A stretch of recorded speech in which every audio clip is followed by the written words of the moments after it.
Assalamualaikum warahmatullahi wabarakatuh. Perkenalkan, nama saya Risma Salsabila Afikria dengan NIM 242160003. Di sini saya akan mempresentasikan hasil UTS Paramasastra. Ya, di sini ada soal, kemudian ini jawabannya. Soal yang pertama yaitu perkembangan ilmu bahasa ada beberapa periode. Berikut adalah tahapan dalam perkembangan bahasa.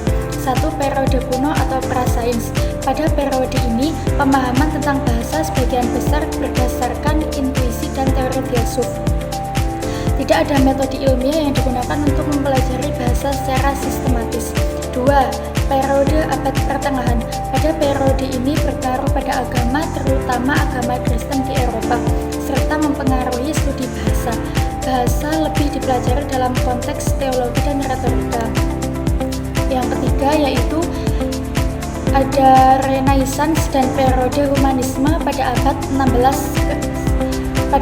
ke-16 sampai abad 17. Dalam periode ini ada kebangkitan minat terhadap bahasa, terutama pada bahasa Latin dan Yunani serta bahasa-bahasa modern Eropa. Yang keempat, periode modern awal pada abad ke-18 dan sampai abad 19. Periode ini ditandai dengan kemunculan berbagai pendekatan ilmiah dalam mempelajari bahasa. Yang kelima, linguistik dan strukturalisme pada abad ke-20. Linguistik strukturalisme menjadi dominan pada abad ke-20, terutama dengan pemikiran dari Ferdinand de Saussure pada tahun 1857 sampai 1913 yang mengembangkan teori tentang bahasa sebagai sistem tanda. Konsep-konsep penting seperti langue dan parol memperkenalkan cara baru untuk memahami bahasa sebagai struktur yang dapat dianalisis. Yang keenam ada linguistik generatif pada tahun 1960-an.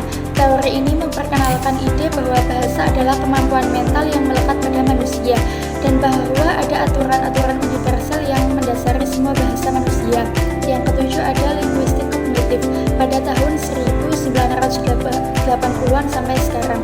Pada akhir abad ke-20, pendekatan linguistik kognitif mulai berkembang. Pada pendekatan ini menekankan hubungan antara bahasa dan kognisi manusia, serta bagaimana bahasa mencerminkan cara kita memandang dunia. Yang kedelapan ada linguistik sosial dan kritis.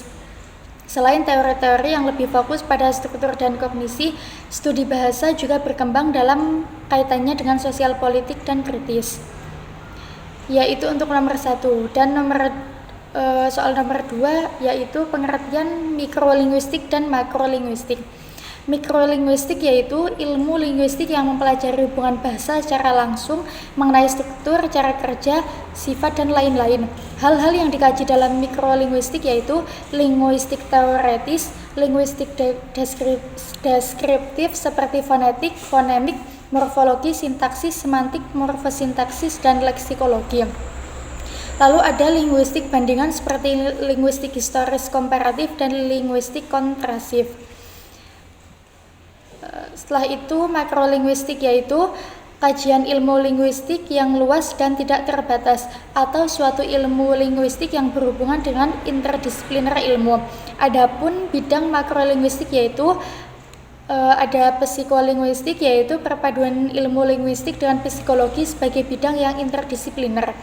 Lalu ada neurolinguistik, perpaduan ilmu linguistik dan ilmu saraf. Linguistik matematika, suatu ilmu yang pasti. Sosiolinguistik, perpaduan ilmu linguistik dan sosiologi. Ekolinguistik, perpaduan ilmu timbal balik antara bahasa dan lingkungan. Biolinguistik, perpaduan antara ilmu linguistik dan biologi. Ya, selanjutnya lanjut nomor 3 yaitu contoh kajian morfologi pada cerita pendek berbahasa Jawa. Contohnya yaitu pada kalimat wengi iki ana sawijining anak wedok sing mlaku-mlaku ing pinggir sawah. Yaitu kajian morfologinya terdapat pada kata mlaku-mlaku. Setelah itu nomor 4, contoh kajian sintaksis dalam cerita pendek berbahasa Jawa, yaitu terdapat pada kalimat dina iki tamu-tamu padha teka. Kajian sintaksisnya terletak pada kata tamu-tamu. Yang terakhir nomor 5 yaitu contoh kajian semantik. Kajian semantik yaitu ada semantik homonim, semantik homograf, dan homofon. Contohnya yaitu contoh homonim yaitu tangan, maknanya tangan. Bisa, bisa maknanya mampu. Badi maknanya menguntungkan. Yang kedua homograf contoh yaitu bedo, artinya berbeda. Tuku artinya membeli, dan pawon artinya dapur. Contoh untuk homofon yaitu kunci, alat untuk membuka pintu atau gembok. Tuk, bunyi suara tetesan air. Sate, makanan dari daging ayam yang ditusuk dan dipanggang. Sekian dari saya, terima kasih. Bila banyak kesalahan mohon maaf. Wassalamualaikum warahmatullahi wabarakatuh.